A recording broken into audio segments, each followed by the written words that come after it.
O subconsciente não pode raciocinar como a mente consciente. Dr. Joseph Murphy, do livro O Poder do Subconsciente.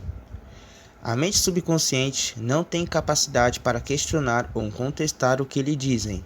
Se lhe fornecem informação errada, ela a aceitará como verdadeira e trabalhará para tornar correta a informação, e também fará as suas sugestões, mesmo as falsas se materializarem como situações, experiências e eventos. Tudo o que lhe aconteceu foi resultado de pensamentos gravados na mente subconsciente por meio de crenças. Se você lhe forneceu conceitos errôneos ou distorcidos, é de importância urgentíssima que os corrija. A maneira segura de fazer isso consiste em fornecer-lhe pensamentos construtivos, harmoniosos. Repetidos frequentemente, ela os aceita. Dessa maneira, você pode formar hábitos de pensamento e vida novos e mais sadios, uma vez que a mente subconsciente é a matriz do hábito. O pensamento habitual da mente consciente abre sulcos profundos na mente subconsciente.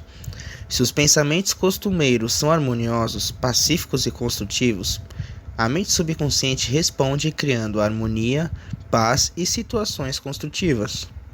Você já foi dominado pelo medo, pela preocupação e outras formas destrutivas de pensamento? O remédio consiste em reconhecer o poder do subconsciente e resolver que vai ter liberdade, felicidade e saúde perfeita. A mente subconsciente, criativa e una com a mente divina, passará a criar o clima de liberdade e felicidade que você resolveu que viveria. Pelo que você pode depreender do que foi exposto, a mente consciente é uma espécie de vigia do portão. Uma de suas funções mais importantes é a de proteger o subconsciente de impressões falsas. A razão por isso é tão importante retroage a uma das leis básicas da mente. A mente subconsciente é extremamente sensível a sugestões. Como você sabe, ela não faz comparações nem estabelece contrastes, não raciocina nem pensa por si mesma. Essa última função cabe ao consciente. Não, ela simplesmente reage às impressões que lhe são transmitidas pelo consciente, nem decide, nem escolhe entre diferentes cursos de ação, aceita meramente o que lhe é dado. A sugestão possui uma força imensamente poderosa. Imagine que você está a bordo de um navio que balança o bocado de um lado para o outro. Você se aproxima de uma passageira de aparência tímida e diz: "Ei, você não parece bem. Seu rosto está praticamente verde. Acho que vai ficar enjoada. Quer que ajude a ir até o seu camarote?" A passageira empalidece. A sugestão dada sobre o enjoo no mar liga-se aos seus próprios medos e pressentimentos. Ela o deixa acompanhá-la até o camarote. Chegando lá, sua sugestão negativa, que ela aceitou, transforma-se em vômitos. É importante compreender que as pessoas diferentes reagem de maneiras diferentes à mesma sugestão. Isso acontece porque têm diferentes condicionamentos ou crenças subconscientes. Vamos supor que em vez de escolher uma passageira, você escolhe um membro da tripulação e diz: "Ei, cara, você não parece nada bem. Você acha que vai ficar enjoado?" Dependendo do temperamento do marinheiro, ele ri de sua piada de mau gosto ou xinga você. A sugestão não teve nenhum poder sobre ele porque a ideia de enjoo está ligada em sua mente à imunidade contra esse estado. Em consequência, sua resposta não foi de medo ou preocupação, mas de autoconfiança. O dicionário lhe dirá que a sugestão é o ato ou caso de pôr alguma coisa na mente de alguém. É o processo mental por meio do qual o pensamento ou ideia sugeridos são recebidos, aceitos ou postos em prática. Lembre-se, porém, de que a sugestão não pode impor-se à mente subconsciente contra a vontade da mente consciente. A mente consciente tem o poder de rejeitá-la. O marinheiro não tinha medo do enjoo. Convenceu de sua imunidade a esse estado, e o que o protegeu do poder da sugestão de despertar o medo. A passageira, porém, já estava preocupada com medo de enjoar. Por isso, a sugestão que você lhe deu dominou-a por completo. Todos nós temos medos, crenças e opiniões próprias. Essas suposições interiores nos dirigem e governam nossa vida. Em si por si mesma, a sugestão não tem poder algum. O poder nasce do fato de que ela é mentalmente aceita. Só nesse ponto é que o subconsciente começa a agir de acordo com a natureza da sugestão. Durante muitos anos, ministrei palestras regulares no London Incaston Hill, que eu havia fundado um bom tempo antes. A doutora Evelyn, a diretora, contou-me a história de um homem cuja filha sofria de artrite reumatoide mutilante e de uma doença desfigurante e dolorosa da pele denominada psoriase. Tentaram toda sorte de tratamentos, mas nada que os médicos receitavam parecia funcionar. O pai entrou em desespero. Dizia repetidamente aos amigos: eu daria meu braço direito para ver minha filha curada. Segundo a doutora, certo dia a família saiu para um passeio. Houve um acidente e o carro que estavam chocou-se de frente com o outro. O braço direito do pai foi decepado na altura do ombro. Voltando para casa ao deixar o hospital, ele descobriu que a artrite e o problema de pele da filha haviam desaparecido. Você precisa ter todo o cuidado e dar ao subconsciente apenas sugestões que o curam, abençoam, elevam e inspiram de todas as maneiras. Lembre-se, seu subconsciente não entende um jogo de palavras, ele interpreta até o pé da letra. O termo autossugestão implica sugerir algo definido e específico a si mesmo.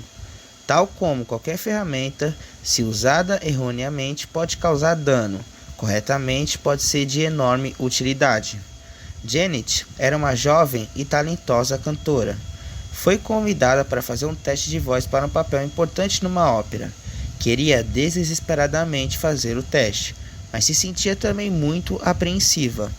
3 vezes antes, quando cantava para diretores, não se sairia bem. A razão: medo do fracasso. Embora possuísse uma voz maravilhosa, costumava dizer a si mesma: quando chegar a hora de eu cantar, vou ser horrível. Nunca vou conseguir o papel. Eles não vão gostar de mim. E vão se perguntar como tive coragem de me submeter ao teste. Sei que vai ser um fracasso. A mente subconsciente dela aceitou essas autossugestões negativas como se fossem um pedido e passou a lhe dar-lhes realidade e fazer com que isso acontecesse. A causa era uma autossugestão involuntária. Seus medos haviam se transformado em pensamentos carregados de emoção profundos que, por seu turno, se tornaram realidade. A jovem cantora, no entanto, conseguiu superar a força das autossugestões negativas e fez isso combatendo-as com autossugestões positivas. O que fez foi o seguinte: 3 vezes ao dia, trancava-se em um quarto silencioso, sentava-se confortavelmente em uma poltrona, relaxava e fechava os olhos. Tanto quanto podia, arquitetava corpo e mente. A inércia física facilitava a passividade mental e torna a mente mais receptiva à sugestão. A fim de combater sugestão de medo, repetia para si mesma: eu canto maravilhosamente bem. Sou equilibrada, serena, confiante e calma. Em todas as ocasiões em que se sentava para fazer exercício, repetia lenta e tranquilamente com confiança essa afirmação, de 5 a 10 vezes. Fazia 3 sessões iguais durante o dia e uma imediatamente antes de deitar-se. Após uma semana, sentiu-se inteiramente equilibrada e confiante. Ao chegar o dia do teste, saiu-se maravilhosamente bem e foi escolhida para integrar o elenco. Uma mulher de 75 anos sempre se orgulhava de possuir boa memória. Como todo mundo, esquecia-se de vez em quando de alguma coisa ou outra, mas não se importava com isso.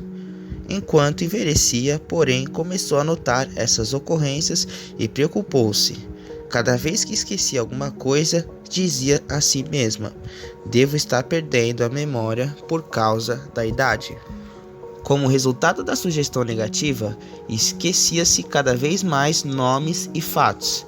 Ela chegou à beira do desespero, mas por sorte, deu-se conta de como estava prejudicando a si mesma. Resolveu então inverter o processo. Em todas as ocasiões em que sentia a tentação de pensar estou perdendo a memória, parava. Mais do que isso, deliberadamente invertia o processo. Várias vezes por dia, praticava autossugestão positiva induzida. De hoje em diante, minha memória vai melhorar de todas as maneiras. Sempre me lembrarei de tudo o que precisar saber em cada momento do tempo e ponto no espaço. As impressões que receber serão claras e definidas. Eu as reterei automática e facilmente. Tudo o que eu quiser recordar acudirá imediatamente, na forma correta, à minha mente.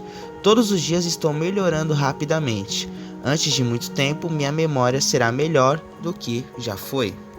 3 semanas depois, a memória voltou ao normal. Como ele dominou um temperamento insuportável. Fui consultado por um homem cujo casamento e carreira estavam enfrentando sérios problemas. O problema de Hugh era irritabilidade e mau humor constantes. Ele mesmo estava preocupado com isso. Mas se alguém queria discutir o assunto com Hugh, ele explodia de raiva. Constantemente dizia a si mesmo que estavam provocando e que tinha que se defender. Para contrabalançar a autossugestão negativa, sugeri que empregasse a positiva.